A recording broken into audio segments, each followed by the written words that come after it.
Hallo en welkom terug by nog 'n Wiskunde Broers video. Ons het gekyk na enkelvoudige rente in 'n vorige video. Ons kyk nou na saamgestelde rente.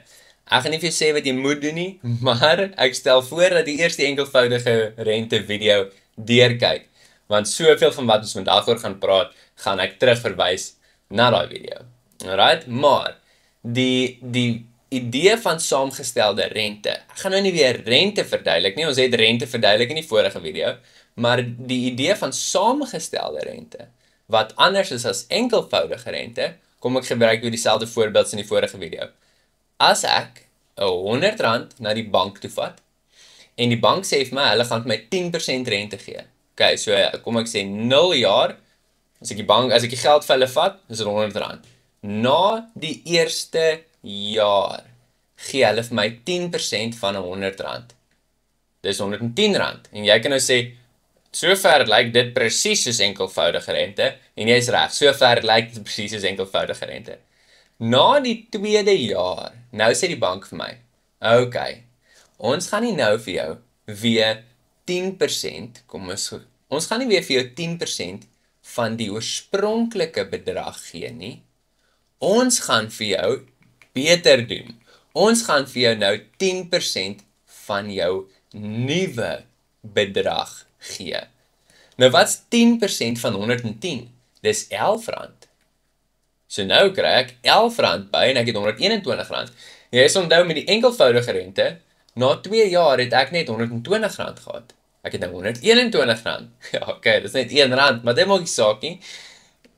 Na die derde jaar sê hulle vir my weer, ons gee vir jou nou 10% van jou nuwe bedrag. Ok, en dit sê dan 10% van R121 is R12.10. So nou het ek R133.10. In enkelvoudige rente, na 3 jaar het ek net R130 gehad. Ek het nou al R133. Soos ek sê, dis nou klein bedragies, maar dink gou as ons nou van miljoene praat, dan raak hierdie nogal groot verskil, né? So, hoe langer hierdie saamgestelde rente opbou, hoe meer raak daai rente soveel beter as enkelvoudige rente. So die definisie van saamgestelde rente klink soos volg. Saamgestelde rente beteken dat rente nie net op die oorspronklike bedrag uitgewerk word nie. Nee, dit was enkelvoudige rente. Maar ook rente op dit wat reeds verdien is. Ons kry rente op ons rente, op rente, op rente. Nee. Die bedrag groei vinniger as by enkelvoudige rente. Dit het ons nou net gesien. Goed. Dis die idee, dis hoe die konsep werk, maar hoe lyk die formule, hoe doen ons die somme? Die formule is hierdie ouetjie hierso, en jy, as jy vinnig kyk, sê jy soos, wag 'n bietjie, is dit nie presies dieselfde as enkelvoudige rente nie? Dis amper dieselfde. Die enigste verskil is daai n was in die vorige formule binne in die hakkie. Nou is hy as 'n eksponent buite die hakkie. Die letters staan vir presies dieselfde dinge. A, in Engels is die accumulated value, in Afrikaans eindbedrag. P, present value, in Afrikaans die oorspronklike bedrag of die beginbedrag. I is die interest rate, of in Afrikaans die rentekoers. Ons probeer dit as 'n desimaal skryf, ek het dit mooi behandel in die enkelvoudige rente video. En N is die tydperk in jare. Ok, die formule vir rente het ons ook al behandel. Dit sê die eindbedrag minus die beginbedrag gaan altyd vir my sê hoeveel rente het ek verdien of hoeveel rente moet ek betaal as dit dalk 'n lening was. Ons het die teorie, ons het die formule, ons het 'n sakrekenaar langs ons. Kom ons kyk na 'n sommetjie of twee. Die vergelyking van groei. So 2 studente belê elkeen R5000. Student A kry 'n 9% enkelvoudige rentekoers vir 3 jaar. Student B kry net 7%, maar saamgestelde rente vir 4 jaar. Hierdie gaan interessant wees. Wie doen beter? Wie die meeste geld op die ou einde? Reg, ons begin met die formules. Die enkelvoudige rentekoers se formule het so gelyk. En die saamgestelde rentekoers se formule het so gelyk. Al twee hierdie studente begin met 'n R5000. Nee, hulle kapitaal in die begin is R5000. Die een student A, sy rentekoers is 9%. Hoe skakel ons persentasie om na desimaal? Ons sê 9 op 100 en dis 0,09 en dis vir 3 jaar, so ons maal met 3. Die tweede student kry net 7%. 7 op 100 is 0,07 en dis tot die mag 4. So as jy 'n sakrekenaar by jou het, dan tik ek dit net so in. 5000, jy is nou al so geoefen met die enkelvoudige rente teen hierdie tyd. 0,09 maal 3 hakkie toe is gelyk aan R6,350. R6,350. Ek kan al klaar vir jou vra, hoeveel rente het hy gekry? Jy kan nou daar so saggies vir jouself fluister, moet dit nie weggee vir al die ander mense nie. Vir die tweede som, kom ek skuif my sakrekenaar bietjie op, gaan ek sê R5000 en binne die hakkie 1 plus 0,07. Hier maak ek die hakkie toe. En hoe sit ek daai eksponent 4 by? So nou gaan ek na daai blokkie, daai knoppie wat sê x met die oopblokkie. So nou kan ek 'n 4 inlees. Is gelyk aan 6553,98. Onthou ek wil altyd afrond tot 2 desimale, so 0,9800. Ja, dit gaan nie 'n verskil maak nie. 6553,98. Baie mense stop hierso. Ek en jy soek ons laaste punt. Die laaste punt sê, wie het die meeste geld op die ou einde? Ons sê, dit wil sê, student B het die meeste geld. Onthou om altyd die vraag te antwoord. In die eksamen kry ons laaste punt vir daai antwoord van die vraag. Student B, hy het minder rente gekry, net 7%. Maar op die ouend van die dag het dit vir hom baie beter uitgewerk. Tweede vraagie. Hierdie keer gaan ons nie geld verdien nie, ons gaan rente moet betaal. Dis 'n lening. 'n Persoon leen 'n sekere bedrag. 'n Sekere bedrag? Ek weet nie hoeveel hy leen nie. Ek weet hy leen dit vir 10% en ek weet hy gaan dit oor 2 jaar moet afbetaal. As hulle aan die einde van die 2 jaar R10.285 moet terugbetaal, hoeveel het hulle oorspronklik geleen? Is hierdie saamgestelde rente of enkelvoudige rente? Dit's baie belangrik om te lees. Ek sien jaarliks saamgestel. Die formule wat ek gaan gebruik is die saamgestelde rente formule. Dis belangrik. Ek maak gewoonlik vir my 'n lysie op die kant, A, P, I en N om te kyk wat het ek en wat het ek nie. Die maklike een is 2 jaar. Dit was maklik. Die rentekoers is 10%. Dis 10 op 100 en dis 0,10.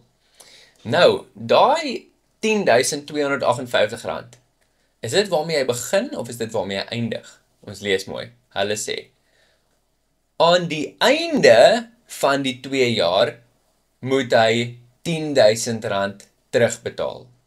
Hoeveel het hy oorspronklik geleen? Dit klink asof hulle vir my die eindbedrag gee en nie die beginbedrag nie. Ek het nie vir P nie. Kom ons vervang gou in. Ons gaan sê R10.285 is gelyk aan P en in hakkies 1 plus 0,10 tot die mag 2. Ons het 'n soortgelyke som by die enkelvoudige rente gedoen. Hoe kry ons vir P alleen? Hoe kry ek wil net vir P uitwerk. Tussen P en hierdie hakkie staan daar 'n invisible maal teken. Hier staan P maal hierdie hakkie. Okay? Wat is die teenoorgestelde van maal die hakkie? Hoe kry ek maal die hakkie weg? Wel, ek deel daai hakkie saam met sy eksponent. Ek deel al twee kante met die 1 plus 0,10 tot die mag 2. Okay, ek's nou lui, ek vul nou nie die binnekant van hierdie hakkie in nie, maar hy lyk presies dieselfde. Ek deel daai hakkie weg. In my sakrekenaar, hoe lyk dit?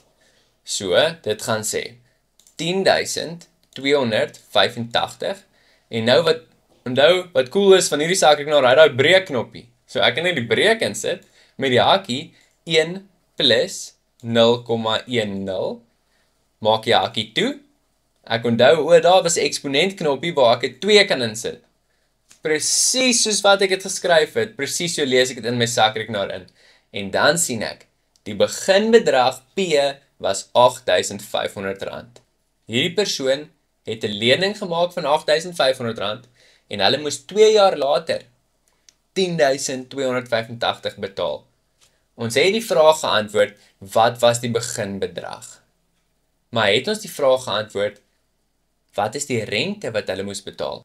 Ons het 'n formule geleer, A minus B, die eindbedrag, 10.285, minus die beginbedrag, 8.500, en dit gee ons hier 'n totaal van 1.785. Dis die rente wat hulle betaal het. Belangrik, wanneer ek my sommetjies uitwerk, dan skryf ek, hier werk ek P uit. Hier werk ek rente uit. Nee, vir die leser moet ek baie mooi beskryf, wat werk ek waar uit. Alright, en die heel laaste sommetjie, hy het nou 'n bietjie van 'n twist, so kom ons hom los vir laaste, is hierso praat ons van kwartaallikse rente. Nee, rente wat kwartaalliks saamgestel word. Nou, ons het nog glad nie van so iets gepraat nie. Wat beteken dit? Dit beteken letterlik, die bank sê vir my, ja, ons gaan vir jou 8% rente gee, nee, aan die einde van die jaar. 8% saamgestelde rente, ja, nee, definitief, vir die jaar, daar staan tog per jaar. Maar, ons gaan nie wag tot die einde van die jaar, voor ons vir jou daai rente gee nie. Ons gaan vir jou elke kwartaal 'n stukkie van daai rente uitbetaal. Ons gee vir jou na die eerste kwartaal, gee ons vir jou 'n stukkie van die rente. Tweede kwartaal, nog 'n stukkie. Derde, vierde kwartaal, tot jy aan die einde van die jaar jou volle 8% rente gekry het. Ok, dis die idee. Nou, sonder om te diep te verduidelik, ons hou van hierdie. Dit beteken ons gaan bietjie meer geld kry. Ok, so die rente word kwartaalliks bygevoeg, word elke kwartaal bygevoeg vir 2 jaar. Hoe lyk die formule? Hierdie formule kry 'n weird nuwe letter by. Dis 'n M. En wat jy kan skryf, waarvoor staan daai M? Daai M staan vir die periode waarvolgens ek die rente saamstel. Ok, kom ek gee jou 'n paar idees. As ek sê kwartaalliks saamgestel, dan is M gelyk aan 4. As ek sê maandeliks saamgestel, dan is M gelyk aan 12, as 12 maande in 'n jaar. As ek sê weekliks saamgestel, hoeveel weke is in 'n jaar? 52. Nee, uit die aard van die saak, daagliks saamgestel, dan is M 365. Ons ignoreer skrikkeljare. M gaan wees die tydperk waar volgens my rente saamgestel word. En hier is vir jou 'n cheat sheet. As daar staan kwartaalliks, is M 4. Maandeliks, weekliks en daagliks. Reg. Ons gaan terug na ons formule. En as ons dit verstaan, dan is my formule en my sakrekenaarwerk so eenvoudig. Ons skryf die formule neer, 1 plus I op M hierdie keer, tot die mag N maal M. Ons begin met R10.000. Die rentekoers is 8%. Hoe skryf ons 8% as 'n desimaal? 0,08. Julle sal nou al moet goed raak in dit. Wat het ons gesê is M in hierdie scenario? Dis kwartaalliks, so M is 4. Vir hoeveel jaar belê ons hierdie? Vir 2 jaar en M is 4. Ek het net gaan invervang die inligting wat ek het in die formule wat gegee is. En jy sal my nou nie glo nie, maar die sakrekenaar doen al die harde werk. Kom ons kyk. 10.000, hakkie, 1 plus, hier gaan ek weer 'n breek insit, 0,08 gedeel deur, so ons gaan onder die lyn sê 4, en dan maak ek my hakkie toe, en ek sê in die eksponent 2 maal 4. Ons weer is 8, ons kon net 8 gesê het, maar ons sê 2 maal 4. Ons lees dit presies so in. Is gelyk aan. Nou kry ek hierdie antwoord. 11.716 en as ek afrond na 2 desimale, daai 3 gaan nie die 9 meer maak nie. So 11.716 en 59 sent. Maak altyd seker jy het reg afgeskryf. Ja, fantasties. Hierdie is 'n moeilike saamgestelde rentesom. En jy het dit reg gekry. Nou, soos altyd, hierdie is net die begin. Daar's soveel maniere hoe ons hierdie somme kan vra. So gaan oefen hierdie 'n bietjie. As jy sukkel, gooi vir ons 'n comment. Lekker dag.